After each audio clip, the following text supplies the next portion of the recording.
मार्च 2026 में GST collection 1.78 lakh crore रुपए, तेजी की बड़ी वजह क्या? मार्च 2026 के महीने में भारत का जीएसटी कलेक्शन 1.78 लाख करोड़ रुपए रहा। ये आंकड़े स्थिर आर्थिक गतिविधियों और बेहतर अनुपालन को दर्शाते हैं। ये आंकड़े अप्रत्यक्ष कर राजस्व में लगातार ऊपर की ओर बढ़ते रुझान को भी उजागर करते हैं, जिसे अच्छे आयात और स्थिर घरेलू मांग का भी समर्थन मिला है। चूँकि सकल जीएसटी का आंकड़ा 2 लाख करोड़ रुपए के करीब पहुंच गया है और यह भारत की अर्थव्यवस्था में विकास की मजबूती का संकेत देता है। मार्च 2026 में जीएसटी कलेक्शन में ज़बरदस्त उछाल। भारत के goods and services tax GST collection में मार्च 2026 में काफ़ी बढ़ोतरी दर्ज की गई है। मुख्य बातें इस प्रकार है। Net GST collection 1.78 lakh crore रुपए, महीने दर महीने 8.2% की बढ़ोतरी। सकल जीएसटी राजस्व 2 लाख करोड़ रुपए, साल दर साल 8.8% की बढ़ोतरी। जारी किए गए रिफंड 0.22 लाख करोड़ रुपए, साल दर साल 13.8% की बढ़ोतरी। इस बढ़ोतरी की वजह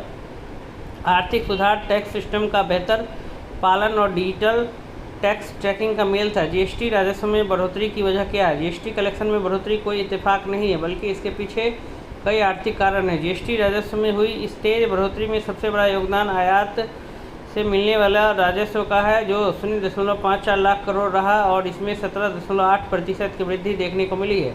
यह दर्शाता है अंतर्राष्ट्रीय व्यापार गतिविधियों में वृद्धि, आयातित वस्तुओं की खपत में वृद्धि, आर्थिक मांग का सुदृढ़ीकरण, स्थिर घरेलू खपत। इसके अलावा घरेलू जीएसटी राजस्व 1.46 लाख करोड़ रुपए तक पहुंच गया और इसमें 5.9% की वृद्धि भी हुई। उपभोक्ताओं का लगातार खर्च, सेवा और विनिर्माण क्षेत्रों में सुधार, साथ ही बेहतर कर अनुपालन।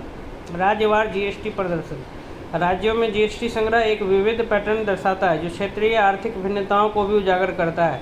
जीएसटी संग्रह में शीर्ष योगदानकर्ता महाराष्ट्र लगभग 0.13 लाख करोड़ रुपए निपटान पूर्व के साथ सबसे आगे रहा। इसके बाद कर्नाटक और गुजरात का स्थान है। इसके अलावा कई राज्यों ने निपटान के बाद एसजीएसटी संग्रह में वृद्धि दर्ज की है। इनमें शामिल है उत्तर प्रदेश, गुजरात, तमिलनाडु, तेलंगाना, कर्नाटक। कुछ क्षेत्रों में एसजीएसटी राजस्व में भी गिरावट देखी गई, जैसे कि दिल्ली, पश्चिम बंगाल, असम, मध्य प्रदेश, जम्मू और कश्मीर। जीएसटी रिफंड और उनका प्रभाव।